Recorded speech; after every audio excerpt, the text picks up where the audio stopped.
Ladies and gentlemen, big round of applause for Miss Manisha Koirala.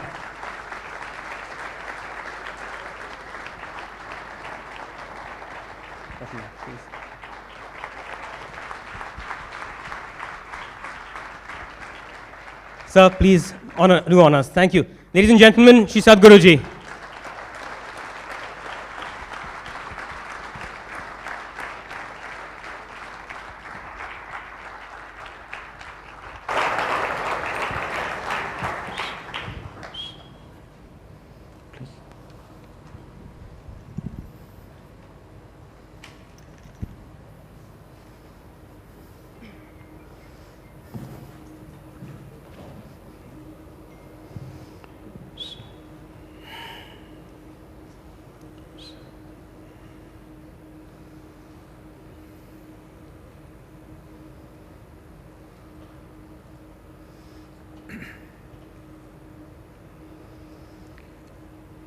Jananam sukadham maranam karunam milanam maduram smaranam karunam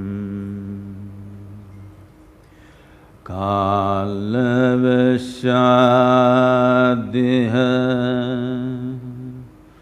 sakalam karunam samayadhipate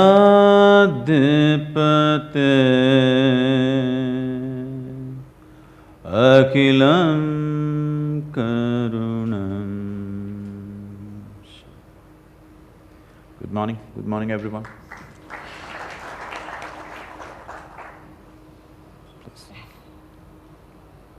Namaskar. Namaskar. Good morning, everyone. It's such a unnerving experience to be sitting with… I only said I'm wildlife, but…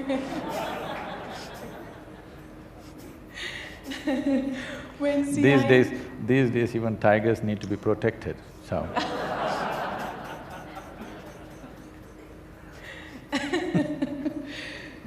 It's a huge honor, Sadhguru, Guruji.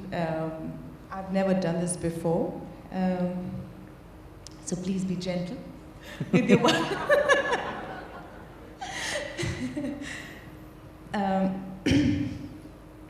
How do I begin? I have many questions, Guruji. They've set there's a clock ticking. But I want to fit within this theme of conversation of taking pride. And one question that really comes to me very strongly is that India and Nepal is very rich in culture and spiritual heritage. Instead of taking pride, why do we always look towards West? And whereas I find a lot of West is looking towards us for answers, but I feel, are constantly looking towards West. Your views on this, Guruji? I can't see the audience, but I'm sure at least almost all the men, 95% of the men are in Western clothes right now. Ladies are a little better.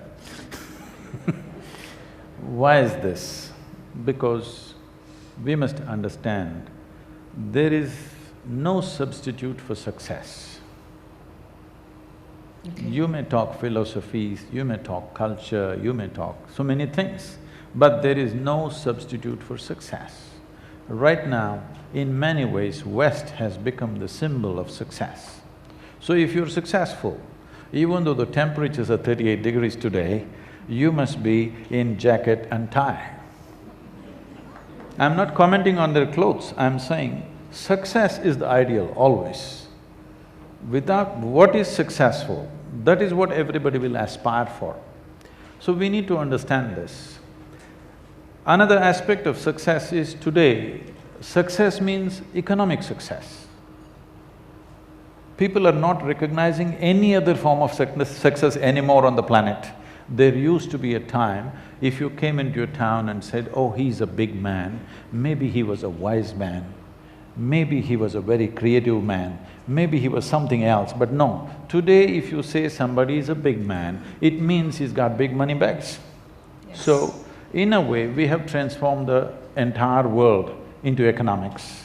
That is the most important subject everywhere. So it doesn't matter, there's no point struggling with it. We have to come to terms with it and see how to ride it. So we need economic success. You will see as India becomes more economically successful, you will see things Indian will become more prominent. It's not the other way around. People think that if India becomes economically successful, everybody will become westernized. It's not true.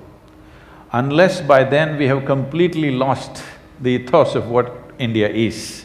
If we did not lose that, then definitely as economic success comes, manifesting who we are, it becomes equally important. To take pride, there are certain mechanics. First of all, when you mentioned the word nation, nation is not just a geographical boundary. Right. It is an idea that we must infuse into people's minds. It must burn as a pride in people's hearts. Then only there is a nation. If you just draw a pencil line on the map, it doesn't become a nation. So to build pride, there has to be history. No nation has as much history as we have, but our children, as when you were studying in school, you studied nothing of to be proud of. If you just look at it, recently I was talking to the education minister in Tamil Nadu. For example, everybody knows about Cambodia, Angkor Thom and Angkor Wat. These temples are the engineering marvels, even by today's standards, most incredible things that human beings can create. Tamil kings went there and built it. From first standard to 12th standard, does any Tamil child even read one line saying that our ancestors went there and built this? No. We only study how people came and conquered us, raped us, looted us, and this is what we study. A fourth standard child in Lebanon will know, fourth, fifth standard, those 3 years they study this, every one of them know Indian labor, Indian sculptors, Indian yogis and Indian elephants came to Lebanon 4,200 years ago and built the Baalbek temple, which is a phenomenal structure even today. Every child in Lebanon knows it to a point. There are thousands of people in Lebanon who take their first name as Hind. Here we shout Jai Hind, there's no one Hind here, but in Lebanon there are thousands of people named Hind because they feel these people from somewhere came and built this temple, and even today there are thousands of people by that name. You go further into the now, these cities are in ruin because of the Islamic State thing that is going on. Otherwise, you go to Palmyra, Aleppo, Damascus, all these places are living history that over 8,000–10,000 years ago, these cities were built by taxing Indian traders, by taxing them. So you can imagine what is the volume of traffic that must have been happening to build entire cities based on the tax that was collected from the Indian traders. Ask any Indian child, have they read anything about it? No, nothing of pride. So, I must tell you this, I'm not saying this with pleasure, but today if the Western countries open up their visa regimes, I think 70% of the Indians will swim across the oceans and go away. So you're not running a nation, you're running an open prison. Nation is when I want to be here and make things happen, this is a nation. I want to run away because there's no other way I'm staying here, this is not a nation. If we want to make a nation, we have to build that pride. Pride will not suddenly drop upon us from the skies. We have to show our children what all great things we have done in the past. Okay, we have fallen here and there, but now it's once again time to bring back that glory. If we don't create that pride, if we don't create a sense of history in people's minds, particularly growing children and youth, how will you bring pride? First opportunity they get, they will leave the country. Absolutely. Actually, from this, my second question comes, Guruji, is what do we need to sustain that? What do we need to sustain the pride, and what do we need to do so that the attraction is not going abroad and leaving the country, but staying on and making a difference here? See, going out of the country is not a bad thing. You go there to learn, you go to do business, you go there to do whatever. But are you running away from a horrible situation, or are you going by choice? That is the question. I'm not saying nobody should go out, we have enough population to populate the entire world, so we can go out. Going out is not a crime, I'm saying we're escaping. Escape happens from a prison, not from a nation, isn't it? So the sense of escaping from the country, that should go away. If that has to go away, we cannot be forever talking about our past glory either. Past glory is good to build pride, to create a present and a future. We have to do that. Right now, India as a nation is in a position of advantage only because of the demographic dividend we have. In everything else, we're way behind most nations, let's understand this. We are. But we have a demographic dividend that we have the maximum number of youth.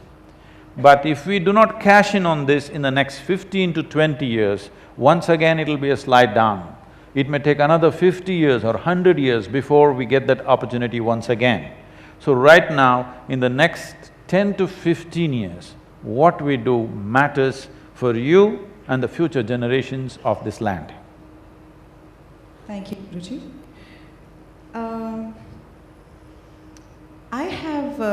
Guruji, I want to ask you a few questions regarding…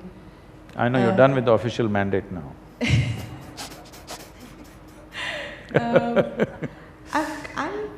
I'm very intrigued.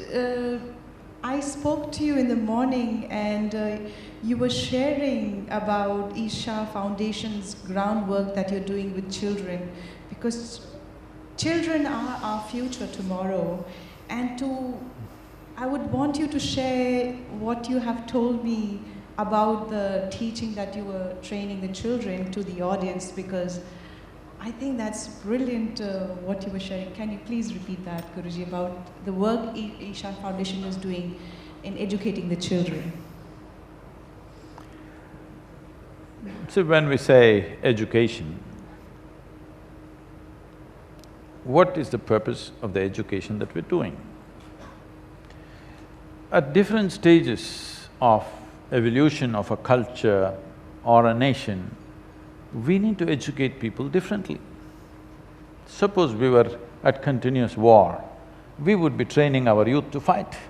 Absolutely. Right now we are in an economic pit and we see a possibility. Right now we're talking about entrepreneurship everywhere.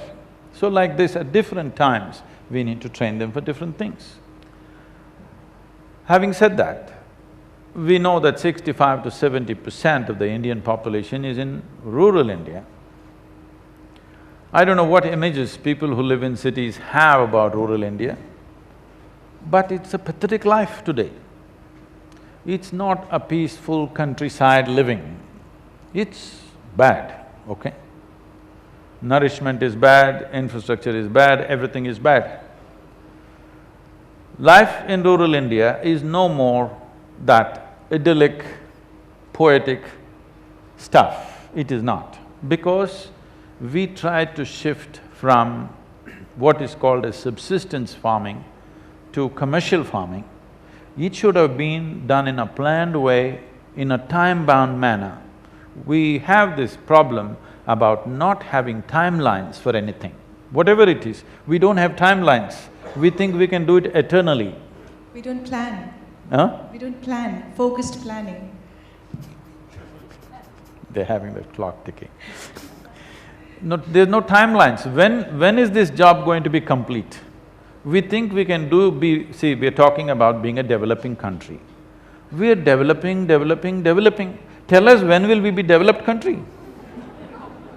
If we are developing, at some point we must become developed, isn't it? Is there a target timeline? Okay, by this year, we plan to be a developed country and these are the goals. There is no such thing. We are going on developing.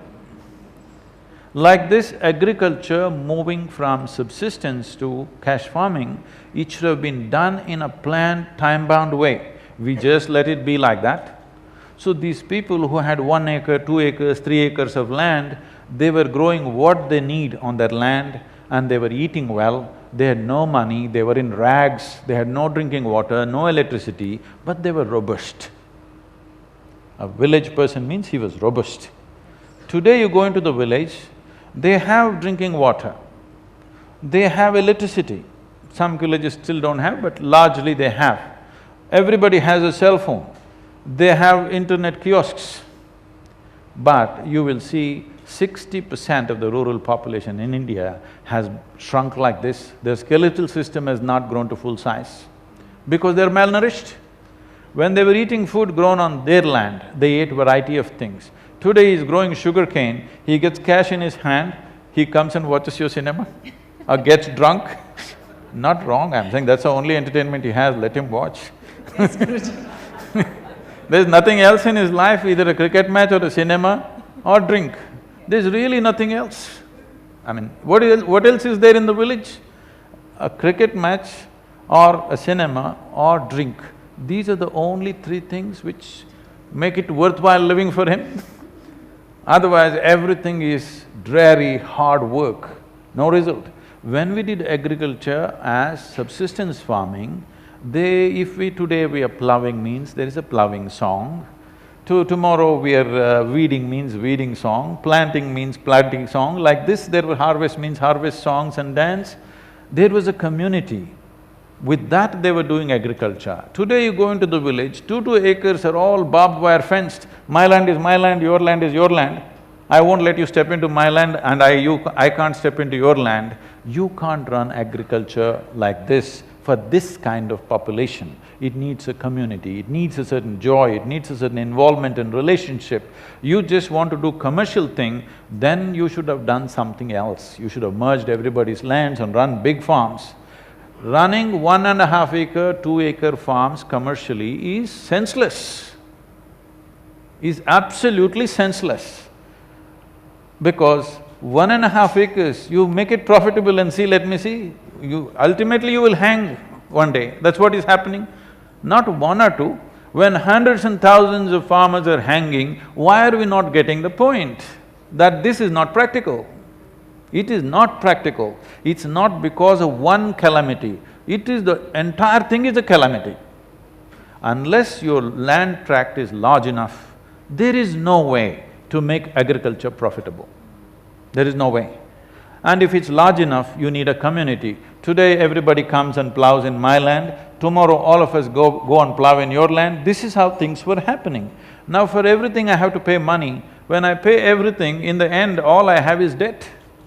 After 5 years of debt piling up, all I have is a 2-meter rope. Yes, it's very unfortunate and terrible. Okay. So the education for them is only to get out of this economic pit. So at 6, they will start English language and computers. Within 1 year, all of them are speaking fluent English in our schools. 60% of them are going to school. This is the first generation going to school, but they're fluently speaking in English. You should see the joy in the parents' faces because they think their children have been to another planet. They come home and they start talking in English. It's an unbelievable scene, it's something that you must see, tears will come to you if you enter the school. That is one form of schooling where mainly towards employment, mainly towards moving them out of that situation. Another form of education is, we have Isha Home School, which is for the affluent, which is run by highly trained volunteer teachers. And this is a household kind of school where every 20 children live with a committed couple who bring them up till from age of 6 to a certain point. All schooling happens largely in the home except for labs, playgrounds and libraries. From 8th standard, they move to the high school, which is there. Our 11th and 12th is not 2 years, we made it 3 years because we are bringing so much talent into them in terms of music, art, theatre, leadership, business, various aspects, so that when they step out into their undergrad, they are very mature and competent people. So I said 1 year extra, if you want to do schooling with us, it is not 12 years, it is 13 years. Brilliant. So you cross the bad number also. It's really brilliant, Guruji. And another form of education is where there is no academics. These children come at 6 and they have to commit for 12 years stay. Here we teach only yoga, kalaripaitu, classical music, classical dance, Sanskrit language and English language. This is focused just to build the human body and the human brain to its fullest capability without any intent. This is the most stupid thing is asking a 3-year-old child, what will you become, what will you become? I want to be a doctor at the age of 3.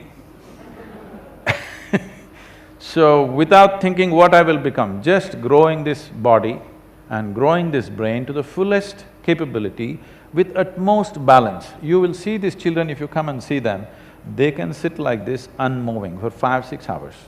Wow. Okay? Wow. Age of 12, 15 years of age, Wow. they will simply sit like this unmoving for 5–6 hours at a time. Wow. That's a level of stability we brought into them. Wow. Guruji, actually… Most adults cannot do it. I know. I mean, forget 5–6 hours. I think for 1 minute is also difficult. 2 minutes is difficult. Hey, 1 minute is a bad case. Lot of practice, Guruji. I have had to meditate. The other question which I want to ask Guruji is pertaining to this calm in clamor, which is about, in today's world with so much happening, life throwing constant challenges, whether it's health related, whether it's relationship related, whether it's career demands, and the constant struggle. Let's forget the bigger terrorism and all that news, but in our own personal day-to-day life, there's so much of pressure, there's so much of challenges that we face. How do we keep calm amidst so much of chaos? Anyway, let me put this to context. Life, even though a lot of organization needs to happen in our country, never before life was as organized as it is today. You're talking about relationships, problems and, uncertainties. I want you to know, if you lived here 1,000 years ago, if your man or your child went out, you never know whether they'll come back or not, okay? There is always a tiger lurking right there, there is always an elephant wanting to stamp him. And he did not go out. If he went out for 2 days, you sat here praying, wanting him to come back because he didn't WhatsApp you and tell you every step of what he's doing. He just vanished. He just vanished for days or months. You never know whether he's going to come back or not. Every time he stepped out, not for war, even for business, even for work, if he went out, you don't know whether he will come back.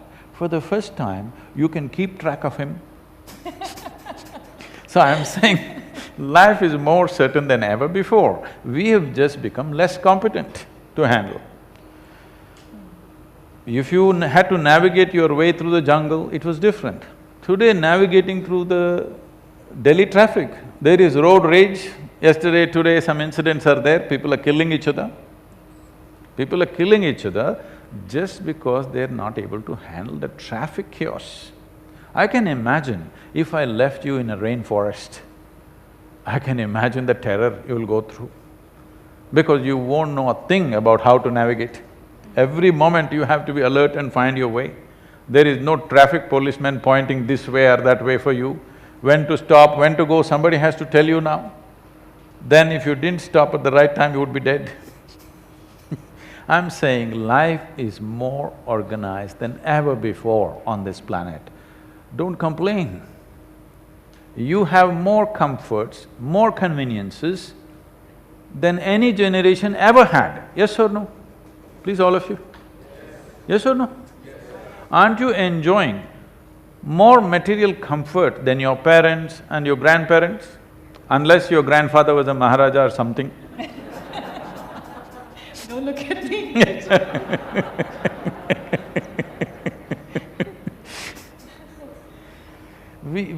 Life is better than ever before, but we have lost the ability within ourselves because somewhere we think by fixing the outside, everything will be okay. No, by fixing the outside, comfort will come, convenience will come, well-being will not come. If you're seeking well-being, in is the only way out. If you lose the ability to look inward, then clamor will be there on the outside. Clamor is good on the outside. Why I'm saying clamor is good is, suppose you're running an industry, I'm sure many of you running some industry or business or whatever. In your industry, you want clamor or you want silence? Hello? You want clamor, they love the clamor, do you understand? Suppose tomorrow morning they walked into their industry, everything is quiet. Oh, that's terror for them. They don't want calm in their industry. So we must understand these are two different dimensions. One is external situation, another is inner situation. Calm is of inner nature. Clamor is of the material world. More clamor, better we're doing, isn't it? Yes or no? More clamor, better we're doing. Yesterday somebody is telling me, Sadhguru, no development is happening, Prime Minister is going on saying things will happen, nothing is happening, only thing that's happening is more pollution. I said, more pollution means something is happening. Yes or no? More pollution means more people are driving, more machines are working, something is happening. Only thing is we have to see how to make it conducive for our lives, that's different. But more pollution means something is happening, isn't it? If nothing is happening, there'll be no pollution, yes. If all your industries, businesses, everything come to a standstill, of course pollution will come down, but that's not the way you want it to come down, isn't it? You want clamor on the outside, and calm is of your nature. But you have never explored what is the nature of who I am. In the sense, people are thinking by fixing this will be okay. No. We can put you in a palace, you can still be miserable. People have hung themselves in extreme poverty. People have hung themselves in palaces too, isn't it? Yes. So, creating a palace or extreme comfort levels does not mean you will be okay. You will be okay only when you know, understand and handle the mechanics of this life properly. As you know, all of you running industry and business, you understand, unless you understand the mechanics of what is happening in your business, you can't run it well, it's only by accident. Similarly with this, unless you understand and conduct this properly, you will not know what this is only by accident. When you're happy or peaceful by accident, then you will lose it on the road. Delhi streets are testing. So, what do we do to keep calm inside, Guruji? See, there is no clamor inside, it's calm. It is just that you do not know what is inside, what is outside. Whatever happens outside, in compulsive reaction, inside also it happens. What is happening inside is only a reflection, right? Whatever is happening outside, the reflection is happening inside. Now if I hold a mirror to you, the mirror shows a beautiful face. Right. If I hold it to myself, it shows an ugly face, what to do? What to do, that's how it is. But your face will not stick to the mirror, isn't it? No. So now I want to look beautiful, so I will show the mirror to you first and then keep the mirror in my home. I'm not going to look beautiful. No. Yes? So nothing stuck to the mirror. That is the importance and significance of the mirror. It is supposed to show you things just the way it is. It is not supposed to… When you ask a painter, Satish is here, when you ask a painter to paint your picture, you ask him to do little this and make yourself little more beautiful, everything. That's okay, because after we are gone, they see us really beautiful. But in the mirror, you stand in front of the mirror because you want to see it the way it is. Yes or no? Yes. That's the idea of standing in front of the mirror. I know we have heard stories of who is the prettiest of all in front of the mirror, all that stuff, but the essence of standing in front of the mirror is to see reality as it is, not to see a pretty picture. That is the nature of your mind too. This is not about painting a pretty picture. This is about simply seeing things the way they are. If you learn to see things just the way they are, you will know how to navigate. If you see things the way you want it, then you will not be able to navigate because you're not in reality, first of all. Guruji, it is exceptionally difficult to see things as they are, because I will tell you why it's difficult. Our egos No. always want Where to is your see e- us as pretty and You show beautiful. you show me where is your ego, I'll fix it right away. Where is it? In the mind. Where in the mind, tell me. Not in the brain, but in the mind, in the idea of ego. No, you're saying something like this, where is it? So, The thing is just this. Sometimes Manisha is very beautiful, a wonderful… Then you say, I am a wonderful person.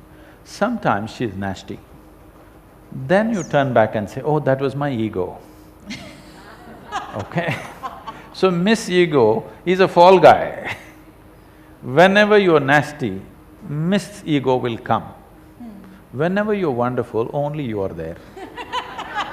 so we are not owning our bad side. Where we must settle this. Is there only one person in this body or two? Multiple persons. Oh, this is schizophrenia.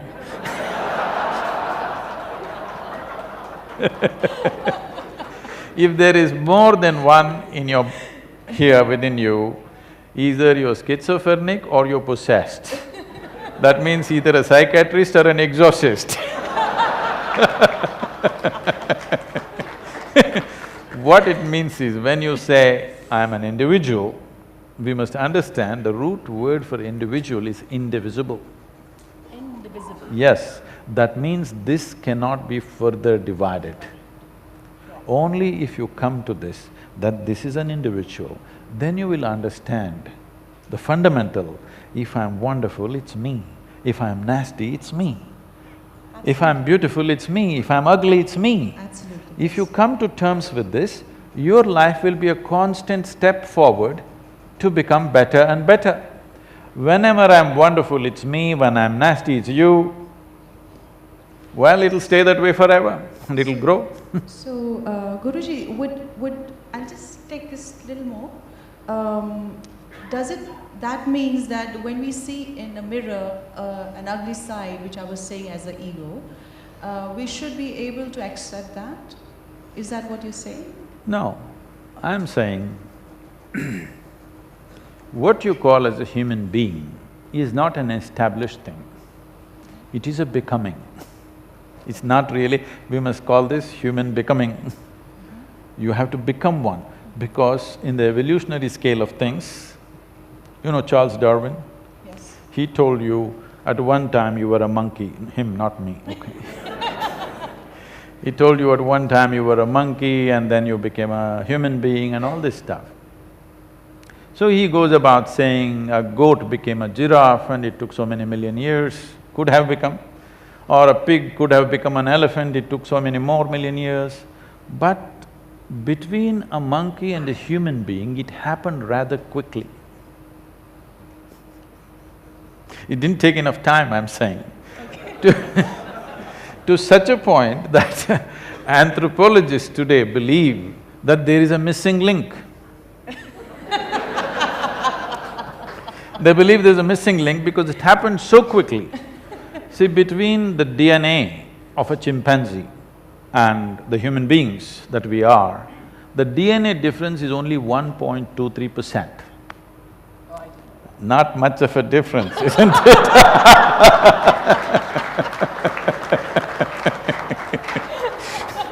So physiologically, we are not very far away from a chimpanzee. But intellectually, cerebral capabilities, and in terms of our awareness and consciousness, we are worlds apart. Or in other words, you have an intelligence for which you don't have a stable enough foundation. So the entire yogic system is just to create a stable foundation.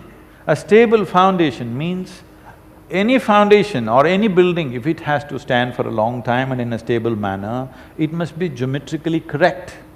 So entire yogic system is about aligning your physical geometry to the cosmic geometry so that you have a stable enough platform upon which this intelligence can blossom. When I say stable enough platform, today people, wherever you go, people talk about tension, anxiety, rage on the road, all kinds of nonsense. You can call it by many names, but essentially what's happening is your own intelligence is turned against you. That's all that's happened. Why is your intelligence turning against you? Because you don't have a stable enough platform to handle it. See, if somebody comes and tries to hurt you physically, you have some defense. Suppose your own hand started beating you up. How to stop this?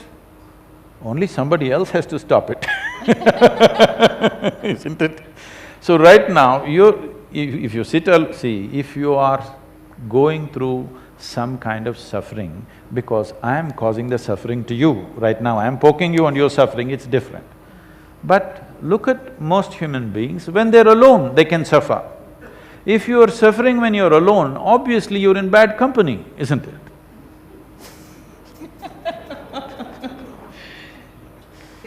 So your own intelligence is turned against you. Your body, your mind, your energies must work for you. What have you done about that? If you don't do anything about it, your own hands will start punching you. There's no solution for this from outside. Unless we either handcuff you or amputate you. That's what they're trying to do today. In some ways, what do you think all these drugs are? They're trying to amputate you in some way, mentally, put you down. Guruji, that takes me to another question. Almost what you have described is almost like a cancer, because it grows from within the body. The body, your own body turns against you. So it's the same thing with the things, so… organized crime from within. From within. See, we have cells and cells, over 100 billion cells, they say. All these cells are essentially coded and, geared for health, for survival mainly. Their own individual survival and the survival of the organism. A few of them take shortcuts, they want to survive upon others. It's crime, So there is a pickpocket. What is his business? What you took 1 month to earn, he wants to pick it up in 1 day. But he's also part of the society till he's caught, all right? Now if all the pickpockets of the country got together and they came to Delhi, now everybody's pockets will be gone because now it's organized. So right now, what you call as cancer is just this. In everybody's body, there are cancerous cells. When they get organized and get focused in one place, then it becomes a serious problem, to a point where it can take one's life. What is the solution? There are many things to say. First of all, crime flourishes where there is no order in the system, yes? Criminals in the society will flourish if the law enforcement is not in order. So there is a defense mechanism in our system. Are we keeping it well? Are we bombarding it with all kinds of stimulants, intoxicants, everything, and then we're expecting our defense mechanism to work? It won't work like that. We must understand every stimulant and every intoxicant we consume in some way dents our defense mechanism. People think defense mechanism is only for external infections. No. Even to contain the internal criminals in the body, the defense mechanism works. So a simple thing is, in the yogic system, this is a simple logic. These cancerous cells in our body, they consume usually about 27 to 28 times of food than the normal cells. So, if you space out your meal, an ideal spacing between one meal and the next in the yogic culture is 8 to 12 hours. If you space out 8 hours meals, you will see the cancerous cells will all die by themselves because they cannot survive without food. Other cells will survive. So always we fixed it, morning one meal, evening one meal, no in-between eating. And once in a way, every month, twice a month or once a month, people are practicing one full day, no food. These are simple ways to control this. Apart from that, there are various other things. Above all, if your mind and body is at a certain ease, these will not survive. If your mind and body is in a certain sense of strife, then these will survive, and not only survive, they will flourish. If the society is in strife, organized crimes rise. If the society is in order, very little crime happens. The same is true with our physiological structure. Guruji, I want to say for basic normal how do we all utilize this wisdom in our day-to-day practice, Guruji? See, there are many practices to bring the necessary… We're using the word calm today. If we want to bring that necessary calm on all levels of life. Calm does not mean just being little peaceful in your mind. Calm means right now, I'm speaking and sitting here, I've had a breakfast. If you check my pulse, it's somewhere around 56, 58. Suppose I'm on an empty stomach and I sit quietly, this will go down to 34, 36. Because the entire system is at ease. Whatever is at ease will last longer. It's going at a less RPM, that means it will definitely last longer. It's not about how long you live, but how well can you live is the question. Very true, Guruji. Very, very true.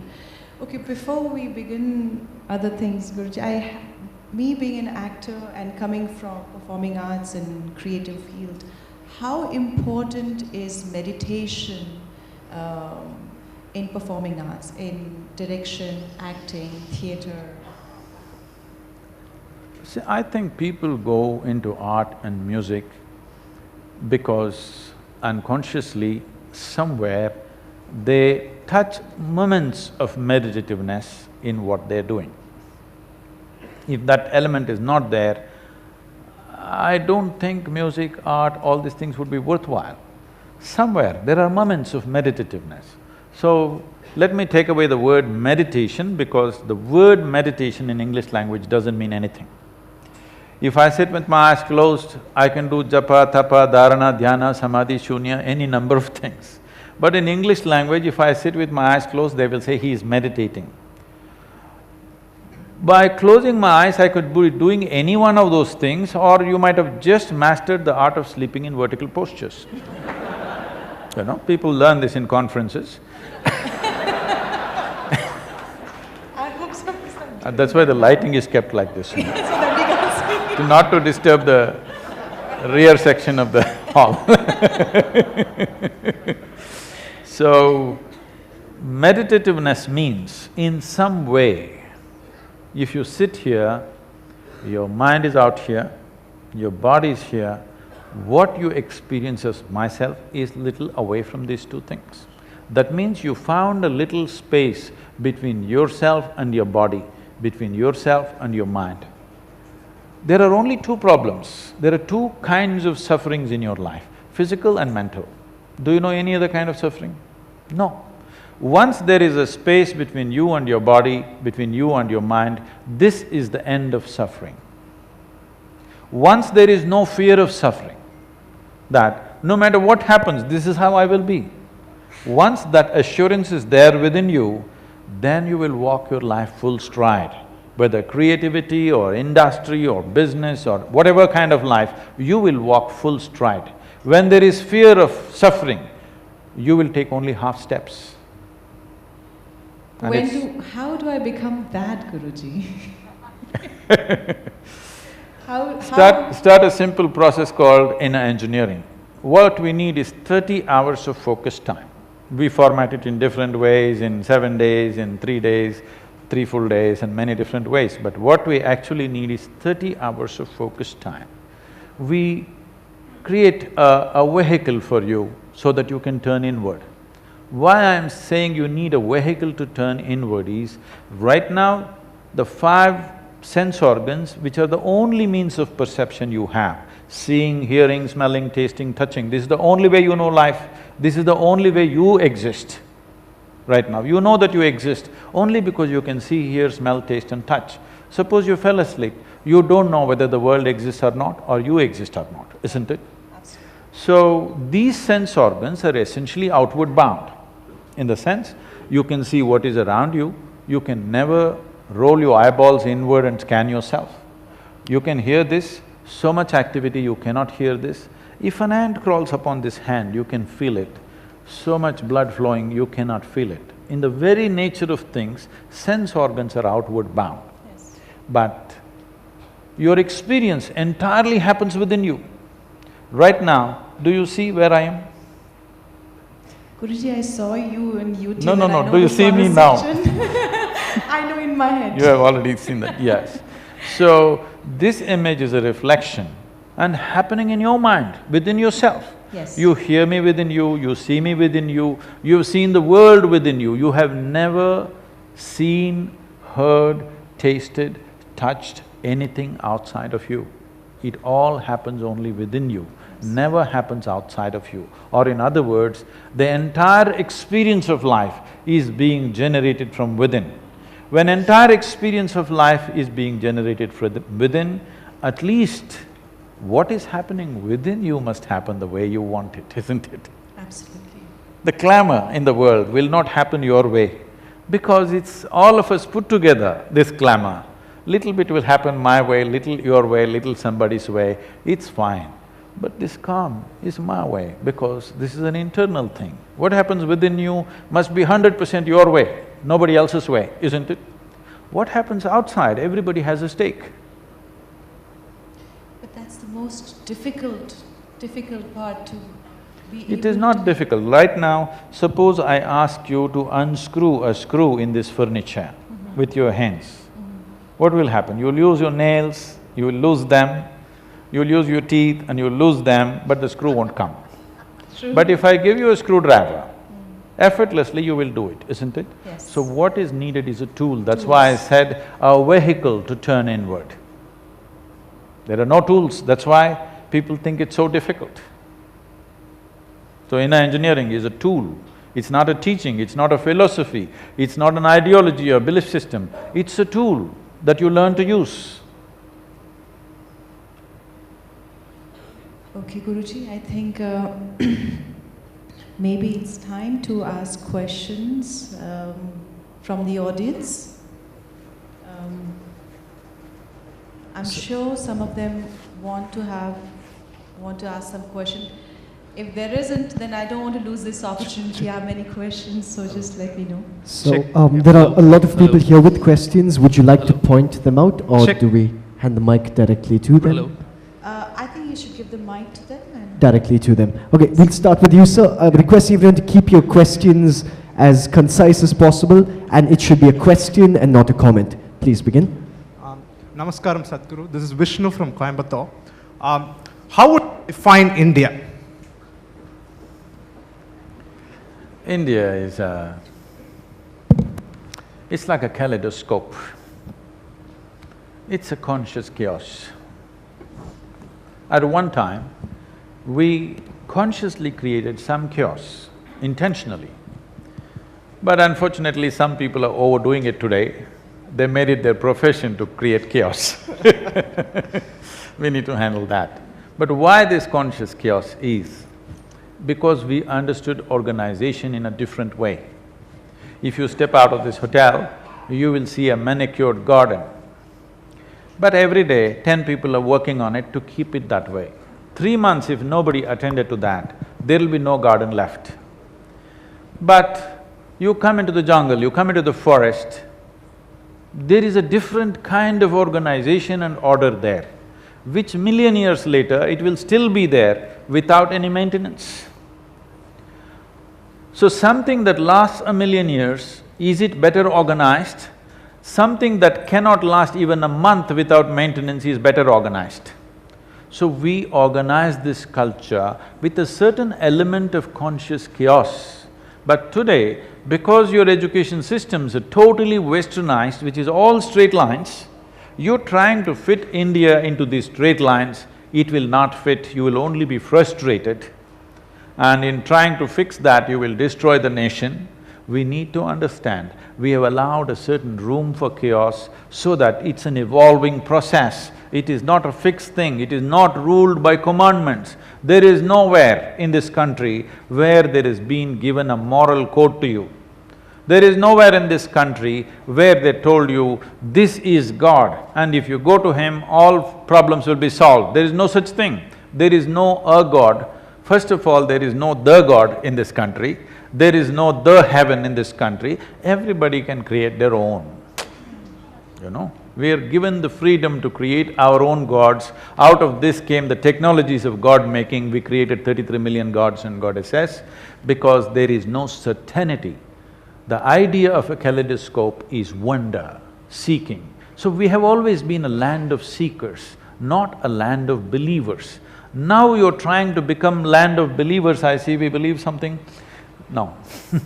Every day, everybody these days are saying we believe, because they are trying to bring a westernized idea of organization. You must understand all the violence, all the nonsense, all the most horrendous things that happen on this planet is always in terms of one man's belief versus another man's belief. So we never believed anything. Even if God came and spoke, we questioned Him, isn't it? This is the nature of this culture. Everywhere else, if God spoke, they said, this is it, this is the commandment. In this country, if God came and spoke, we still debated with Him, we questioned Him. Unless it's logically correct, we did not accept it. This has been the ethos of this culture.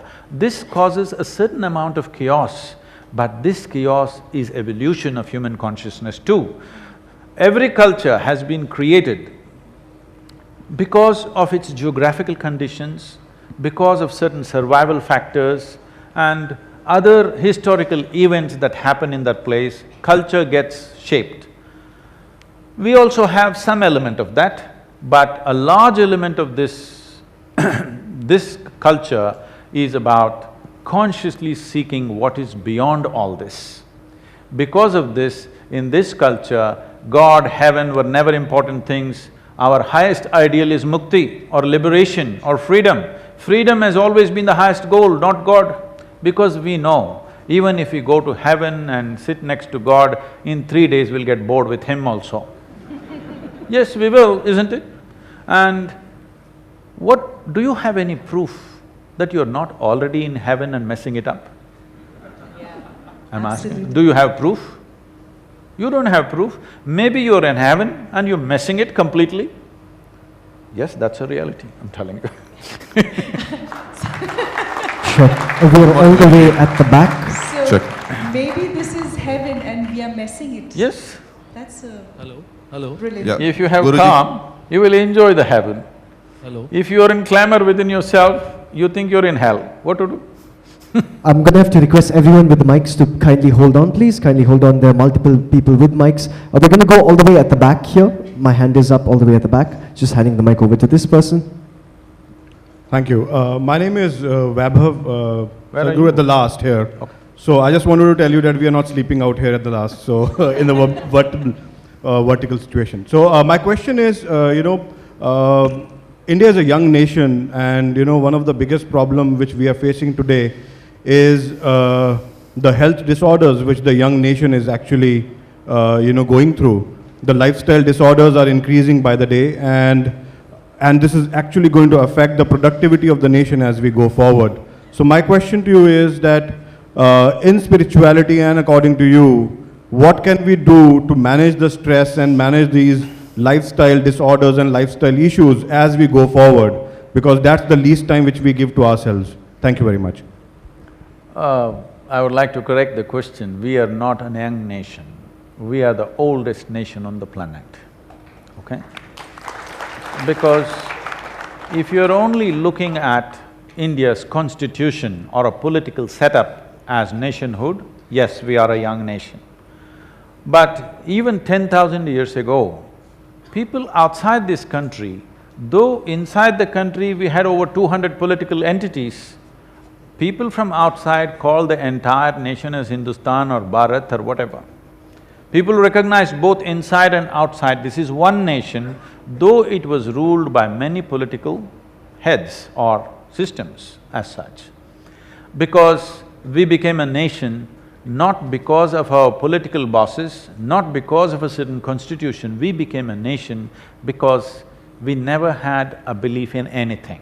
We have always been seekers. We always wondered about life. We sought, what is the truth? Every generation has to seek, what is the truth about my life?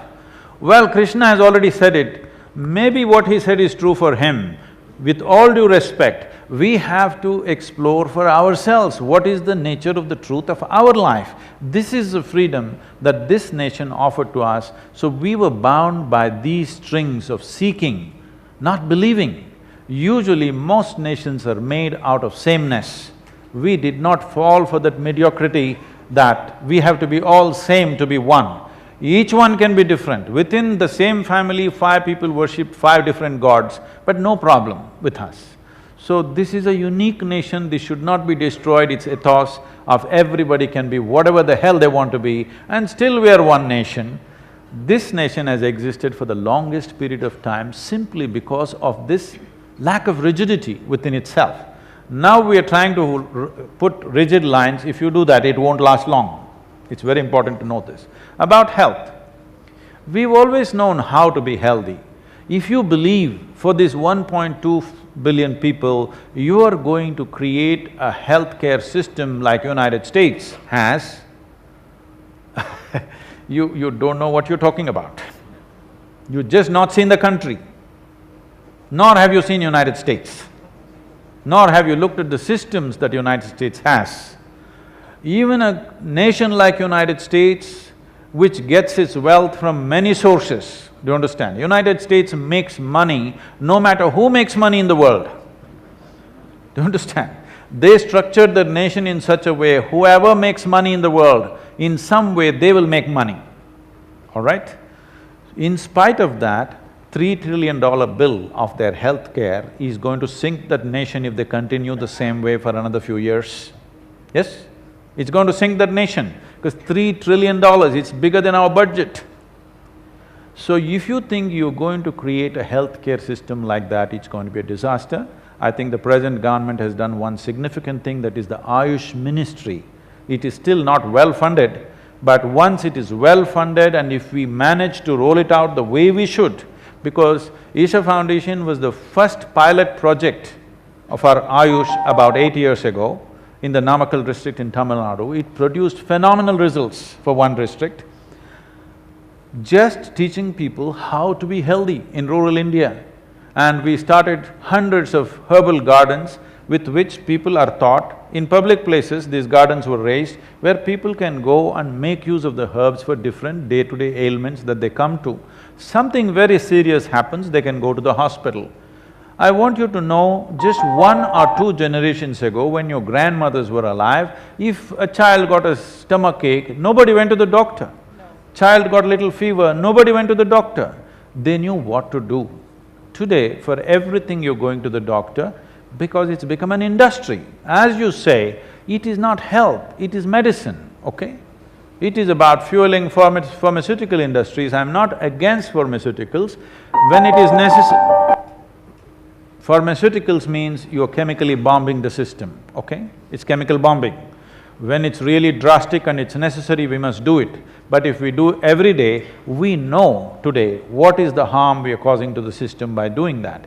If you want to bring health to this nation, you must bring back ancient systems, yoga on all levels. On this International Yoga Day, we are taking yoga to over 10,000 schools in India. Manisha is saying that she will take me to Nepal and in all the schools in Nepal. It's my honor. So because this has to come at an early age, your health should be your responsibility, not your doctor's responsibility, isn't it? To stay healthy, is it your business or somebody else's business? Government's business to keep you healthy? No, it's my business to keep myself healthy. What should I eat? How should I live? How should I sit? How should I breathe? What should I do with myself is something that I must be concerned about. The American way of thinking is, okay, I paid my insurance, take care of me, make me healthy. Every day I will eat bad things, every day I will do bad things, but you keep me healthy. This is not going to work for this nation with 1.2 billion people. And the kind of economy that we have and the kind of resources that we have, if we go that way, we will kill millions of people out of our ignorance. On this note, Guruji, that health is our business, not anybody else's. I think that they have signed me and they're saying the time is up. But it's such an honor to talk to you, Guruji. Thank you so much. Ladies and gentlemen, this is Skate Pride 2016. A big round of applause to these people on stage. Kindly remain on stage, sir. Kindly remain. Stay on stage for a second. Ma'am, if you can just stay on stage for a second. Friends, you know, we have these lovely boards on the side which says, take steps, take effort, take courage, take inspiration, take heart, take joy, take strength. And our wonderful creatives team, you know, had planned that for each session, we'll have a theme. Little did we know that there'll be one session where we have everything. Sir, it's been an absolute honor, Guruji. Thank you so much for being here. And ma'am, thank you so much for handling this entire session so beautifully. Friends, I would like to share with you, Young Indians with great pride has launched a mission this year to eradicate from India the evil of child sexual abuse. It's a shocking fact that 1 in every 2 children in our country is sexually abused from the ages of 5 to 18. Towards that mission, Guruji, ma'am, we would love for your support, for your endorsement of this mission. It's called Project Masoom, and we only request Raghu, our National Vice Chair, if we can just have a picture just in this.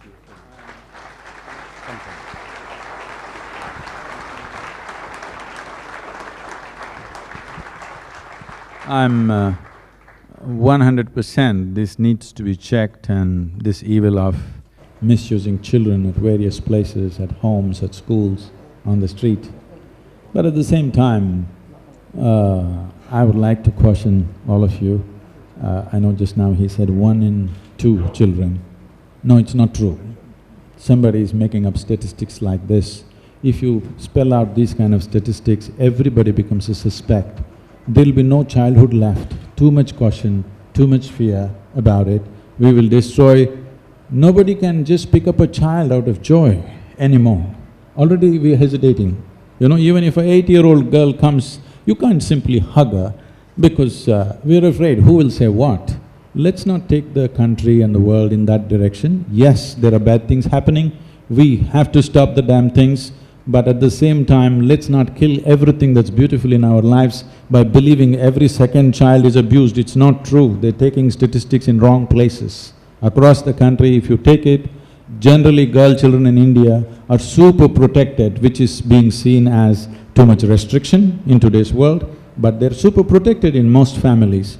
And definitely the cause is something that I stand by and we must do. At the same time, we still want to have the joy that if we see a child, we can pick up the child, we can hug the child. Let that freedom and joy be there in our life, let's not lose it. Thank you very much.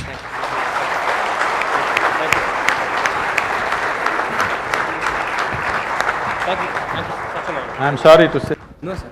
It's okay. Sorry, sir, I got carried away in the excitement. Would like to invite Shrikant Srinarayan via his past national chair to please a small token of our affection, of our regard for ma'am and sir.